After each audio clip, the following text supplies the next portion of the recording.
Amém, glória a Deus, a paz do Senhor, irmãos. Abra comigo a sua Bíblia, livro do profeta Isaías, Isaías capítulo de número 46. Isaías 46, a partir do versículo 8. Isaías 46, a partir do versículo de número 8.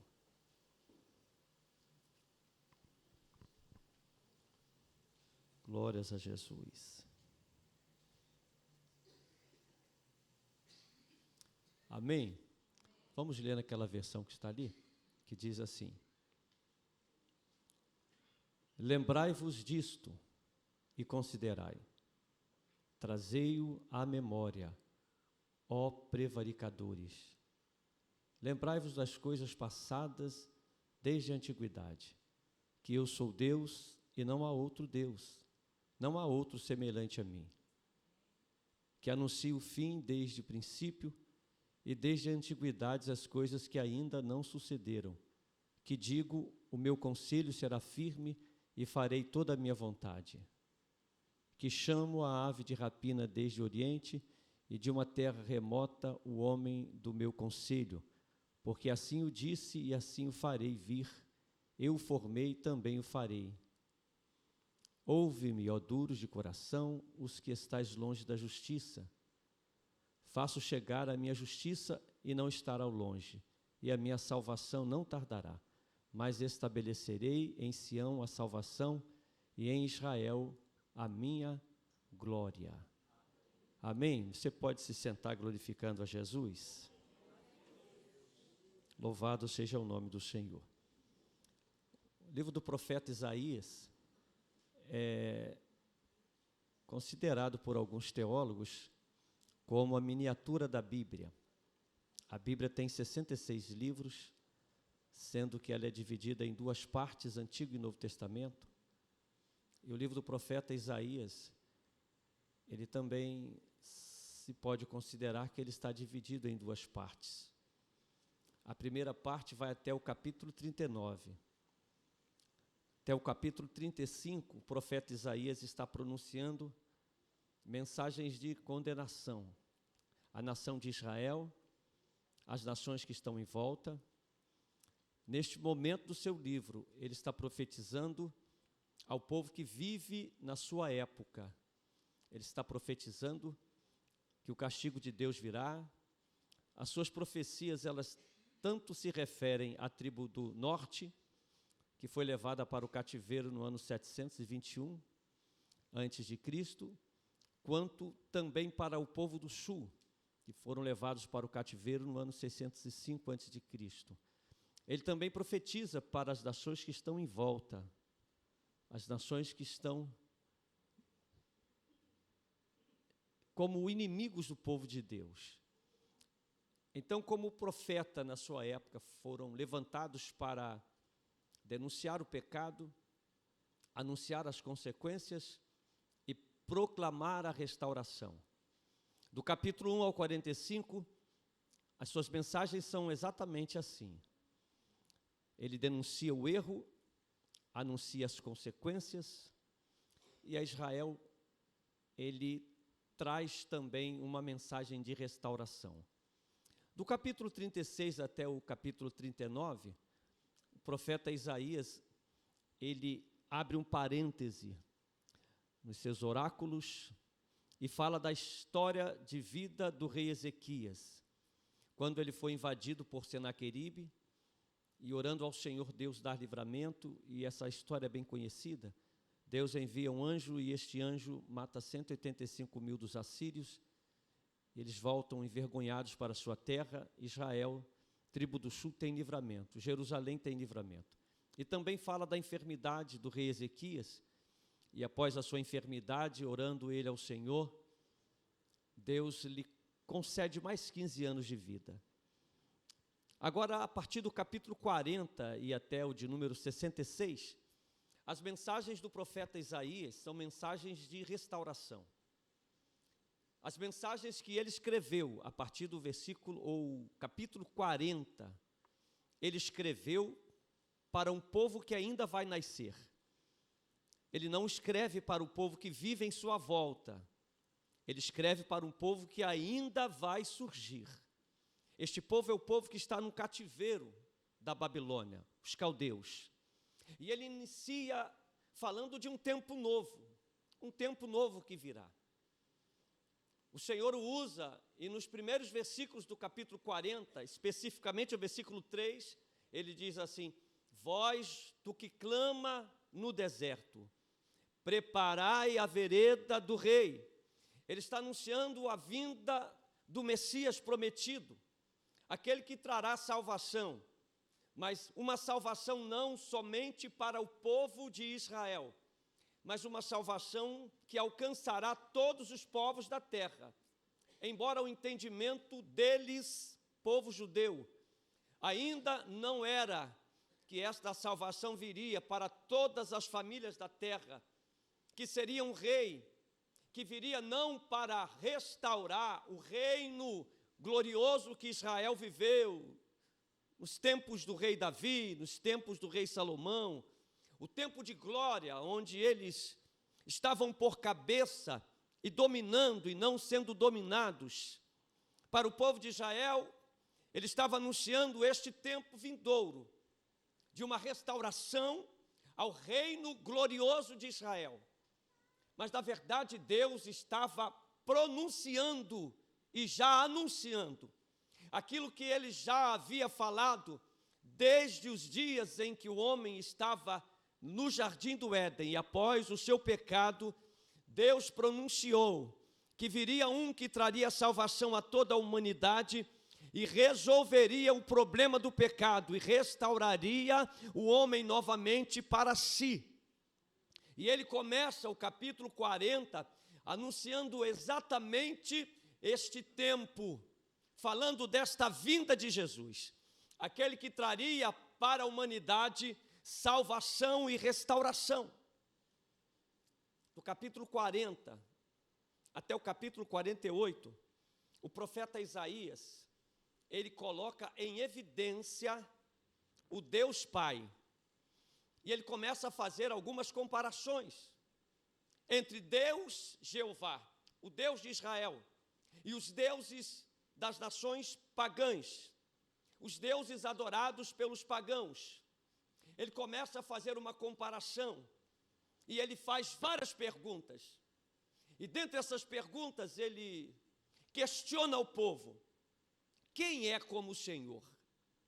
A quem vocês me compararão? Esta mensagem que ele traz, do capítulo 40 ao 48, colocando em evidência o Deus Pai e fazendo comparações entre o Deus de Israel e os deuses pagãos, e ele faz muito bem. E por que ele faz? Esta mensagem, a partir do capítulo 40, não é mais para o povo que vive nos seus dias, não é mais para as nações em volta do povo de Israel. Esta mensagem é uma mensagem específica para o povo que estará no cativeiro. O profeta cumpre o seu ministério de profeta em Israel do ano 741 a.C., isto até os 680 aproximadamente antes de Cristo. Ele já não vive mais, o profeta já é morto, mas a sua mensagem ela ainda está entre o povo. E esta mensagem, a partir do capítulo 40, é uma mensagem direcionada a quem vive preso na Babilônia. A Bíblia diz que quando eles chegaram na Babilônia, e isso está registrado no Salmo 137, ao chegarem na Babilônia e viver esta nova realidade, são arrancados de Jerusalém, são tirados da sua terra, são levados forçosamente para uma terra estranha. Quando eles chegam ali, os povos que estavam em volta, também que haviam sido escravizados, mas também os que habitavam ali, começam a afrontá-los e zombar deles, pedindo: cante-nos as canções que vocês entoavam em Sião, cante-nos os cânticos que vocês entoavam e se alegravam lá. Alegrem-nos com as vossas canções, alegrem-nos com os vossos cânticos. E então há uma pergunta que eles fazem no Salmo 137, como vamos cantar? Como vamos entoar louvores? Como vamos, nesta hora de angústia, de dor, de aflição, de humilhação, expressar através da música algum tipo de alegria? Alegria que não existe em nosso coração. Não é momento de alegria, não é momento de festa, não é momento de gozo, não é momento de festejar.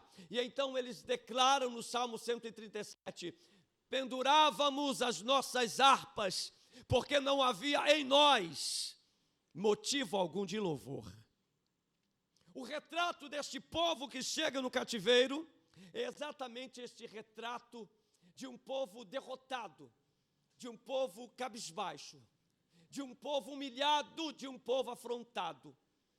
E o profeta então começa no capítulo 40 a fazer algumas perguntas para que eles pudessem responder. Respondam-me. E ele então pergunta, quem é como Deus, que coloca na palma da sua mão as águas de todo o planeta? Quem consegue medir as águas na palma da sua mão, na concha da sua mão? Quem consegue medir como Deus mede com o palmo da sua mão a extensão do universo? Quem é como Deus, que se assenta sobre o globo terrestre, e os povos que habitam na terra são como gafanhotos para ele?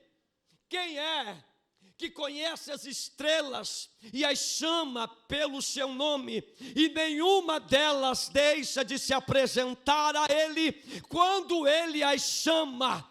Quem é como ele, que domina o exército dos céus, e que ao som da sua voz, quando ele chama as estrelas pelo nome, elas ouvem a sua voz e se apresentam ao Rei da Glória em obediência à palavra do Eterno. Isaías, quando escreve o seu livro, ele não tem a menor noção da quantidade de estrelas que existem no universo. É uma quantidade tão grande que os homens não conseguem dar nomes a elas. Eles as chamam por números, mas Deus chama pelo nome. E quando Ele as chama, elas se apresentam. Foi assim no nascimento de Jesus. Ele chamou uma estrela e disse, vai e aponta o caminho do nascimento do meu filho.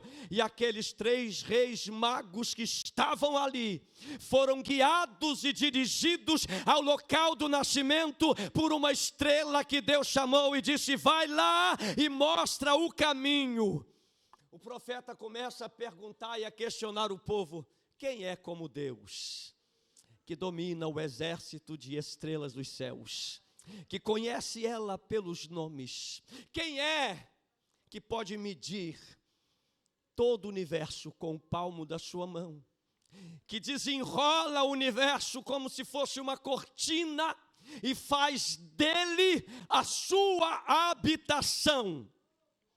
As nações são para ele como uma gota de água em um balde que transborda.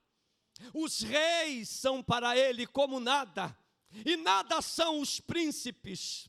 Eles simplesmente surgem, depois deixam de aparecer, desaparecem e ninguém mais se lembram dele. Simplesmente a memória daquilo que um dia eles foram, mas eles deixam de existir e eles não podem fazer mais nada. Assim são os reis e os príncipes perante o Senhor, nada eles são. Por que que o profeta está fazendo estas comparações e estas perguntas? Porque o povo que é levado para o cativeiro, eles estão sendo sugestionados a pensar. O Deus da Babilônia é maior do que o nosso. O Deus dos caldeus são maiores do que os nossos. O Deus dos povos que nos conquistam são mais fortes do que o nosso Deus. Então, diante do questionamento que vem a estes que estão escravizados, o profeta, que já não existe mais e que escreveu há muito tempo antes, está perguntando: quem é como esses deuses que pode fazer aquilo que o Deus de Israel pode fazer? E ele continua, e até o capítulo 48, ele vai fazendo essas comparações. Quando chega no capítulo de número 45, ele profetiza o surgimento e o nascimento de um homem, dizendo que este homem é um ungido de Deus, escolhido pelo Senhor, para assinar o decreto que vai colocar em liberdade o povo. E ele então dá o nome deste homem. O profeta está questionando ao povo: quem é como Deus, que fala antes que as coisas aconteçam, como se elas já existissem, e as suas predições não falham, elas se cumprem detalhadamente, exatamente como Deus falou, elas irão se cumprir. E ele então fala do nascimento de um homem que nem ele mesmo vai ver nascer e nem vai estar presente nos seus dias, mas ele já profetiza: olha, haverá um homem que Deus vai levantar para colocar vocês em liberdade. E as perguntas continuam ecoando: quem pode impedir a mão dele de agir quando ele estende para operar? Agindo Deus, quem impedirá? Capítulo 46, ele está falando de um cenário, de um tribunal, e ele então inicia dizendo assim: quem são os deuses? E ele dá por nome aqueles que são adorados da Babilônia. Quem são? Quem são as suas testemunhas que possam falar dos seus feitos e das suas grandezas? Quem é? Apresentem-se, falem o que viram, falem o que presenciaram, falem dos seus feitos perante a minha presença. Aí Deus vira para o povo e diz assim para eles: vocês são minhas testemunhas, vocês viram o meu poder agir, vocês viram a minha mão em ação, vocês são testemunhas da minha grandeza, da minha glória, do meu poder, do meu domínio, da minha majestade, da minha misericórdia, da minha bondade. Vocês são minhas testemunhas. Os deuses pagãos não têm testemunhas, porque eles não são nada e nada fazem. Eles são criados por mãos humanas e são carregados em procissões. É o que o profeta está falando. Mas vocês não. Vocês foram criados por mim. Foi eu quem dei forma a vocês. O vosso pai Abraão era um homem idoso, casado com uma mulher idosa e estéril, não podia ter filhos, mas eu fiz a ele promessa. Eu dei a ele um filho e eu dei a ele uma descendência, e vocês são frutos do milagre que eu fiz da vida dele. Eu formei as vossas vidas. Vocês estão aqui por causa de mim. Vocês são minhas testemunhas. Não há testemunhas dos deuses, mas vocês são minhas testemunhas. Vocês podem testificar da minha grandeza e do meu poder. O profeta está falando de um Deus que fala antes que as coisas aconteçam, e as coisas acontecem exatamente como ele predisse. Enquanto o povo está sendo humilhado e escravizado pelos caldeus, Deus está se apresentando no palácio da Babilônia e se apresentando para Nabucodonosor, através daqueles 3 moços, Sadraque, Mesaque e Abednego, e também através de Daniel. Deus está se apresentando a eles e dizendo para eles: quem é o Senhor? Mostrando a sua glória através daqueles 3 moços e através de Daniel. Por fim, Nabucodonosor, sem querer reconhecer quem é Deus, Deus o arranca do trono, o faz comer capim como as bestas feras do campo, perde o juízo e vive isolado nos matos, até que recobra o juízo. E então ele declara e escreve uma carta em todo o seu domínio, anunciando: não há Deus como o Deus de Israel, Ele é único, o seu reino é sempre eterno, não há Deus como o Deus de Israel, Ele é o único e verdadeiro Deus.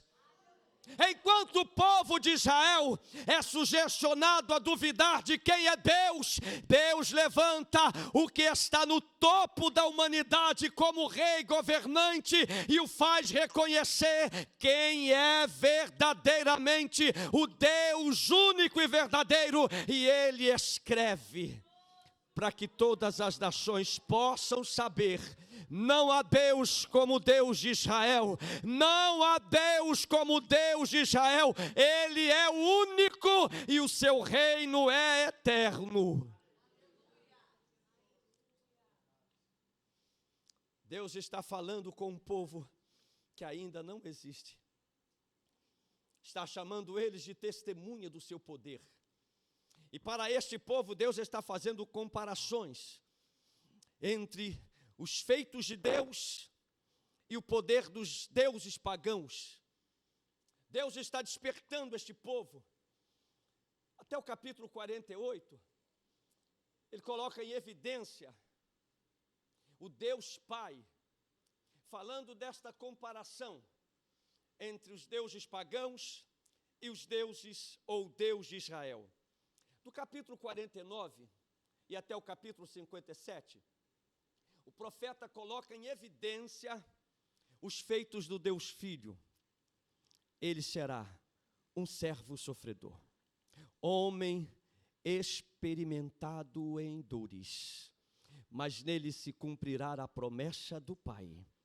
E ele levará sobre os seus ombros todas as vossas dores, todas as vossas enfermidades. O castigo que nos traz a paz estava sobre ele, e sobre as suas pisaduras nós fomos sarados. E há um convite à humanidade: vinde, vinde, bebei, é de graça da água da vida, é este aí que virá para trazer salvação à humanidade e restaurar o homem a Deus.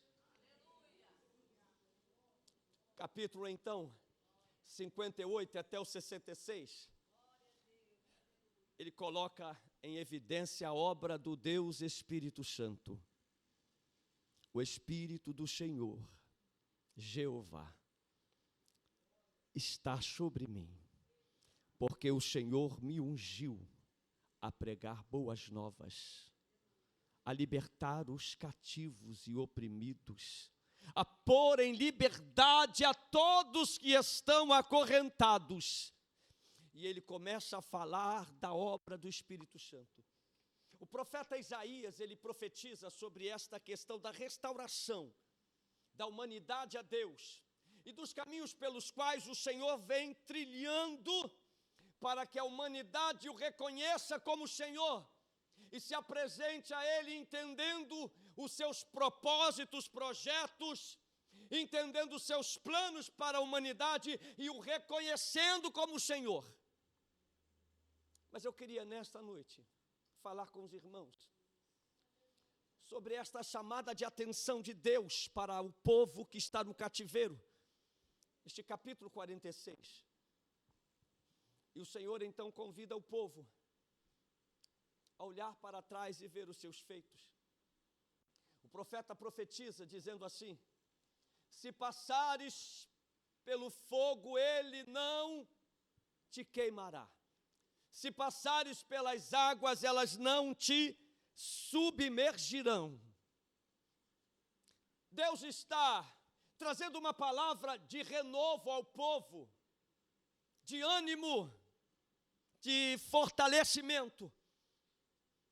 Porque este povo que está no cativeiro, Deus tanto está falando através do profeta sobre coisas que ainda vão acontecer, como está falando para este povo que estará no cativeiro, e dizendo para este povo: olhem para os meus feitos no passado, olhem para as obras que eu realizei, quando vos tirei do Egito, quando conduzi vocês pelo deserto, sem deixar que nada vos faltasse, protegendo as vossas vidas, guardando dos vossos inimigos, como os fiz entrar na terra de Canaã, e lá nas batalhas travadas contra os povos que lá habitavam, eu dei vitória a vocês. Olhem para os meus feitos lá atrás, porque vocês têm também uma tarefa a realizar, há uma obra a ser feita.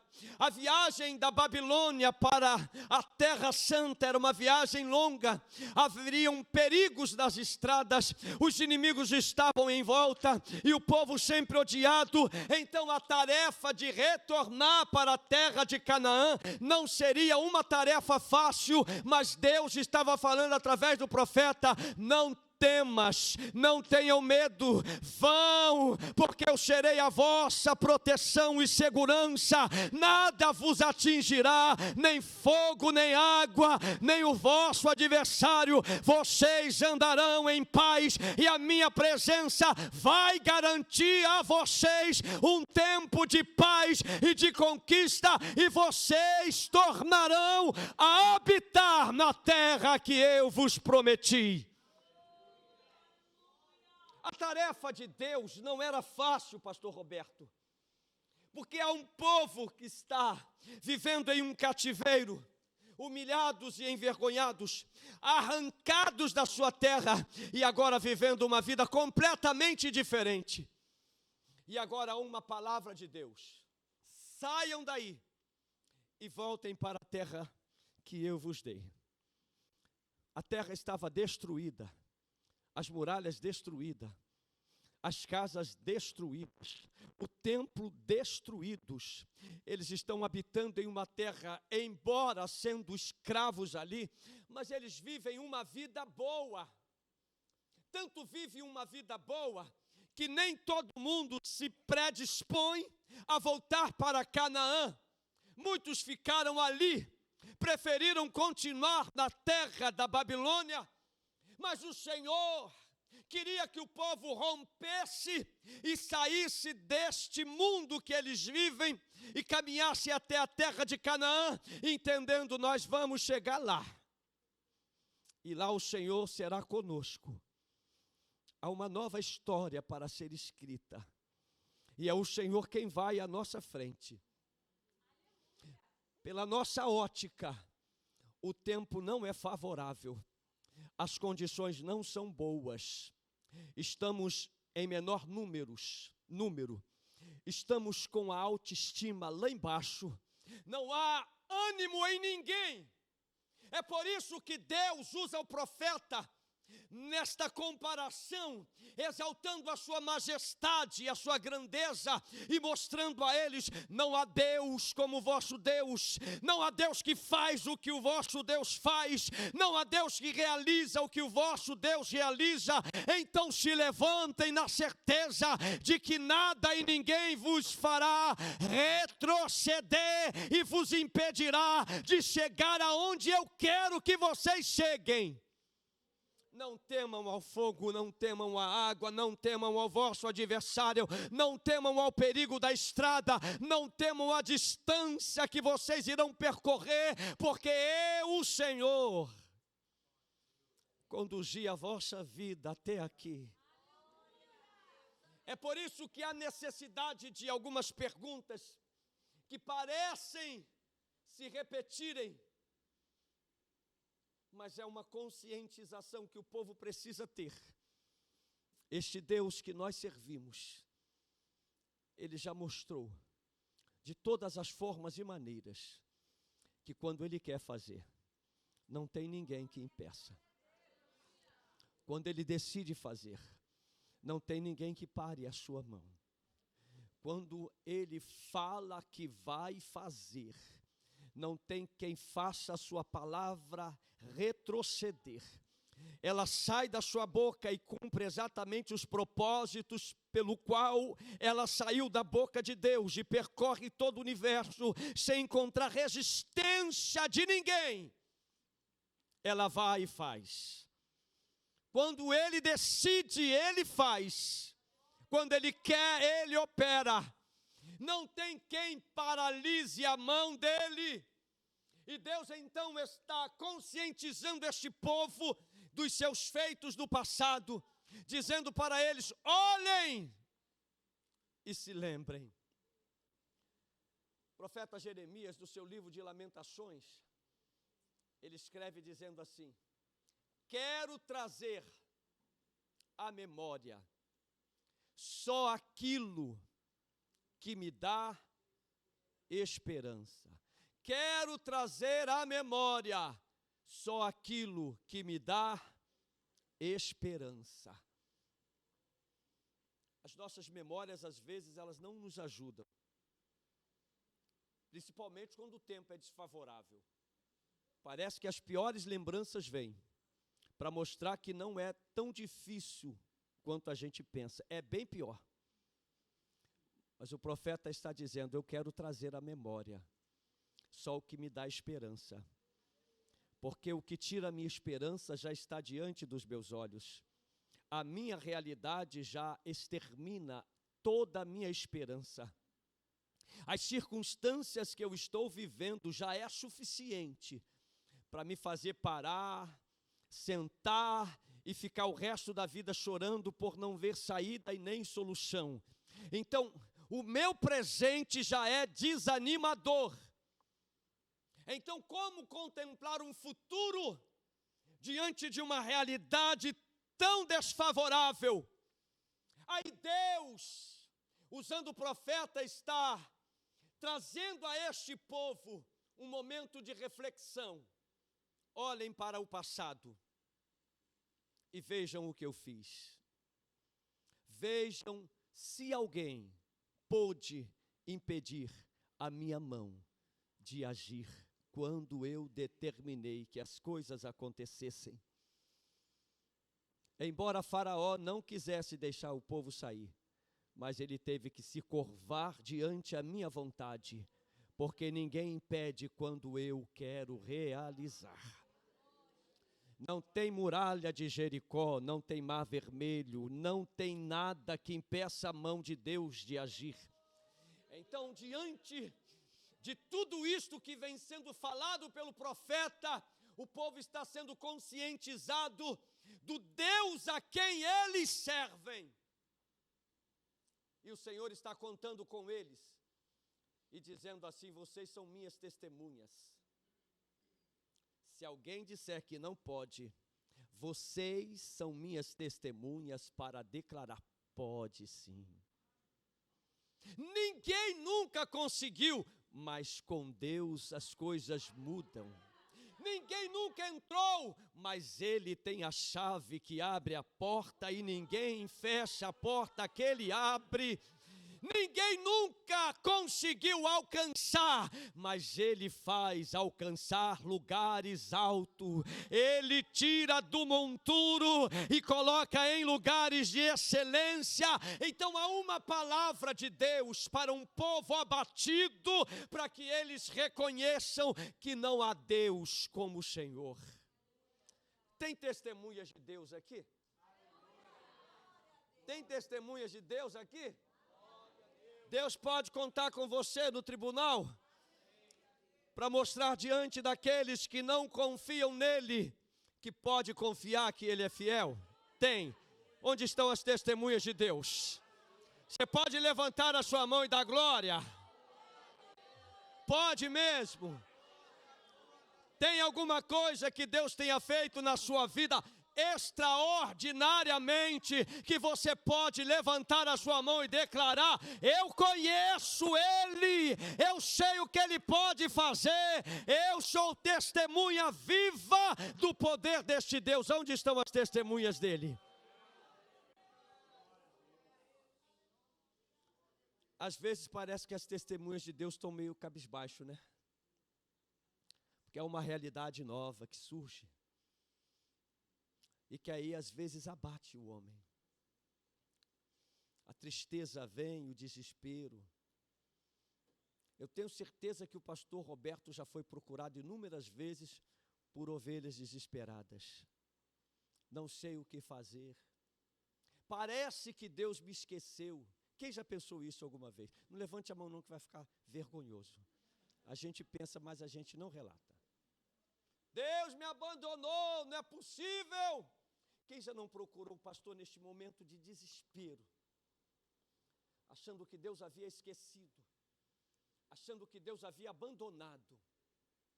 Aí, diante desta realidade, como eu vou me apresentar como testemunha? Eu não vou ser uma testemunha favorável. Eu vou ser uma testemunha desfavorável. Porque eu não vou falar dos feitos.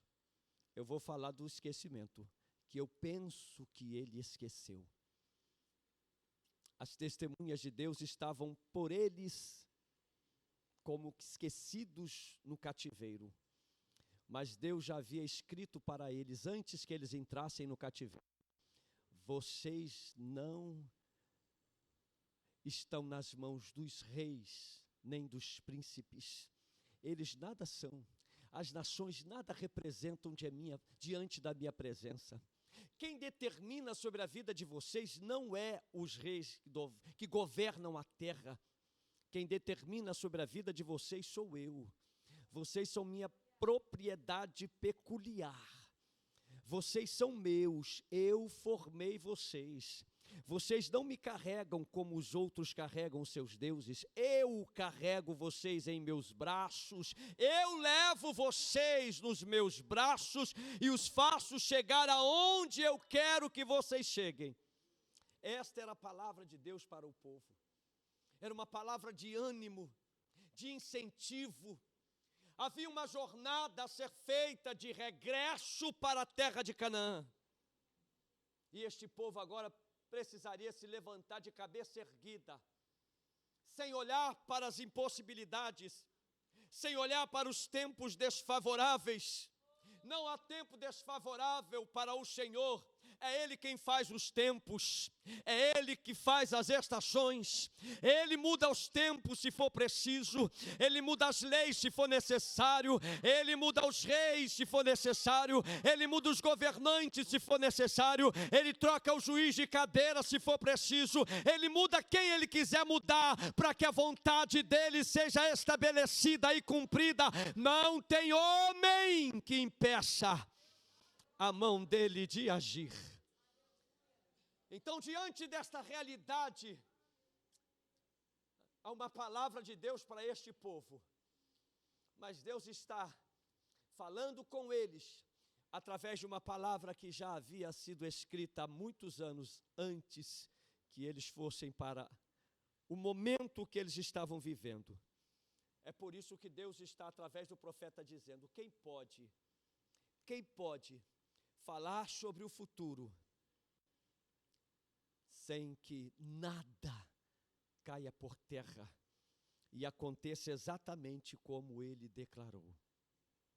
Deus estava dizendo para este povo: vocês são as minhas testemunhas na terra, porque vocês conhecem o meu poder. Vocês não são como aqueles que não têm esperança. Vocês são como aqueles que caminham de cabeça erguida, na expectativa e na esperança. Ainda que os meus olhos não estejam contemplando o milagre, Ele tem o milagre para fazer. Ainda que as portas todas estejam fechadas, Ele é aquele que abre porta sem pedir permissão, e abre porta onde não existe porta, onde não há possibilidade de porta. Ele cria a porta, Ele cria do nada, Ele tira do nada, Ele traz do nada, Ele faz do nada. Ele não precisa da matéria-prima, porque Ele dá origem a todas as coisas, e Ele não precisa de permissão, Ele simplesmente faz. É esta consciência que Deus está querendo extrair do povo, porque há momentos das nossas vidas que parece que tudo está de cabeça para baixo e nada vai avançar, mas as testemunhas de Deus têm sempre uma palavra de confiança: vai dar. Porque Deus disse, vai dar, porque Ele está à minha frente. Vai dar, porque quem peleja por mim é o Senhor. Vai dar, porque quem protege a minha vida é Ele. É Ele que faz, é Ele que age por mim. Então há uma palavra de Deus para este povo, de despertamento, de confiança inabalável em Deus. Será uma volta difícil, e o cenário será encontrado pior ainda. Mas não olhem para nada disso, porque eu irei com vocês. Eu endireitarei os caminhos, quebrarei os muros de bronze, despedaçarei os ferrolhos, nada vai resistir a vocês. Eu estarei à frente. Não tema. Vá. Não pare, prossiga. Não olhe para o tempo da escravidão, olhe para a promessa que é feita.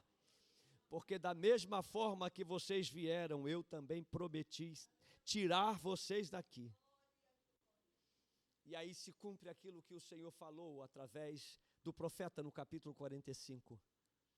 O meu ungido, eu o chamei, e ele será aquele que vai assinar o decreto. Nasce Ciro, no período que eles estão no cativeiro.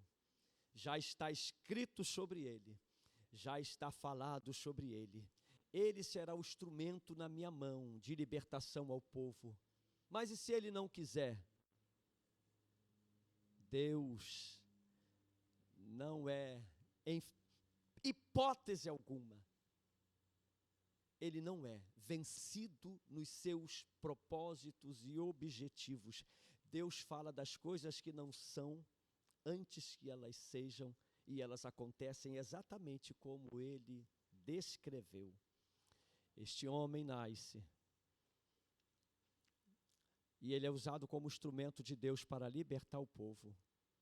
São as mãos dele que assinam o decreto, mas por trás das mãos dele estão as mãos do Eterno. Escreve aí, porque este povo é meu, e você será um instrumento na minha mão para que eles sejam abençoados. É assim que Deus faz. Deus tira do tudo nada e faz exatamente como Ele quer, para o nome dEle ser glorificado. Qual é a dificuldade que você está enfrentando?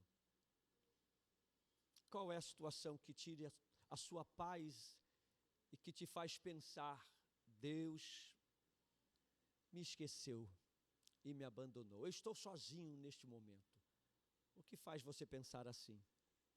Se alguma coisa faz, lembre dos feitos de Deus, traga à memória aquilo que o Senhor já fez por você, porque isso será motivação ao seu coração para que você entenda: Ele fez, Ele faz, Ele fará.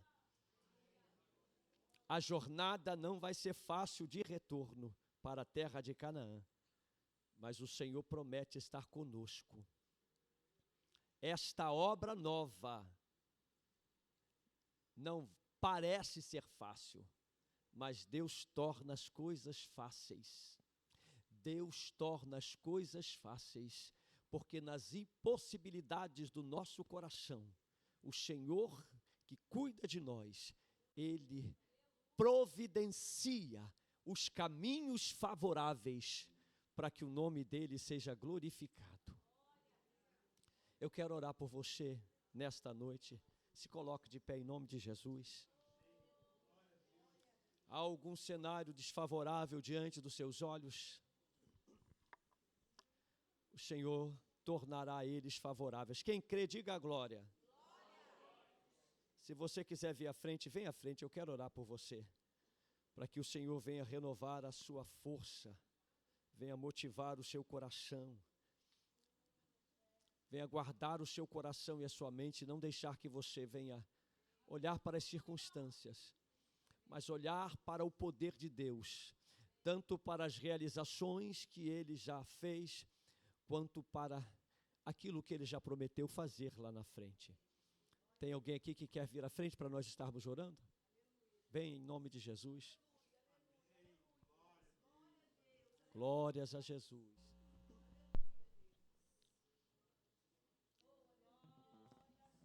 Oh, aleluia. Bendito é o Senhor.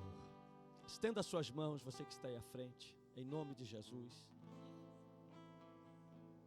Quero orar por você, para que os tempos que parecem desfavoráveis se tornem favoráveis, na confiança de que Deus está conosco. Levante as suas mãos, ore comigo. Amado e bendito Rei da glória, estão diante a tua presença a vida dos teus filhos, Pai. O Senhor é soberano, governador supremo de todo o universo. Em ti, Senhor, não há mudanças e não há sombras de variações. Tu és o mesmo de geração a geração. Senhor, nas nossas limitações e fraquezas, às vezes somos sugestionados a pensar que Tu nos abandonou e que estamos sozinhos, e que o que estamos enfrentando hoje é maior, Senhor, maior do que o Teu poder, ó Deus amado. E somos levados, ó Pai, pelo caminho da incredulidade, e o abatimento vem ao nosso coração. Mas o Senhor é o mesmo e não mudou. E Tu já fez no passado, como o Senhor revela na Tua palavra. Mas somente, não no passado somente, Tu também é Deus que opera hoje e operará no futuro. Remite calamacia barúcia, emiro calamanto de alminícia provécia. Eu quero te pedir, Senhor, que sobre a vida de cada um dos Teus filhos que vieram à frente, a Tua mão toque, Senhor, removendo todo o medo, todo o pavor, removendo todo o sentimento, Senhor, de derrota, Senhor, de tristeza, de angústia, de aflição e desespero, e traga ao coração dos Teus filhos a certeza de que com eles está o Senhor dos exércitos, e que o Senhor está conosco, e que a nossa vida está na Tua mão, e que um caminho de vitória o Senhor está colocando diante deles. Eles trilharão, Senhor, este caminho os levará a desembocar em uma porta de vitória. Vem com a Tua mão, repreenda o mal e determina a bênção para a Tua glória e para o louvor do Teu nome. Faz isso por nós, Senhor. Amarassara kelebessa e jerevácia e diamaia tenebrôncia. Em o nome de Jesus, que sobre cada mente e cada coração a Tua mão toque, todo mal bata em retirada, e o Senhor seja exaltado e glorificado. Faz isso por nós, Senhor, e glorifica o Teu nome, em nome de Jesus, em nome de Jesus, em nome de Jesus. Aleluia. E o Senhor te abençoe.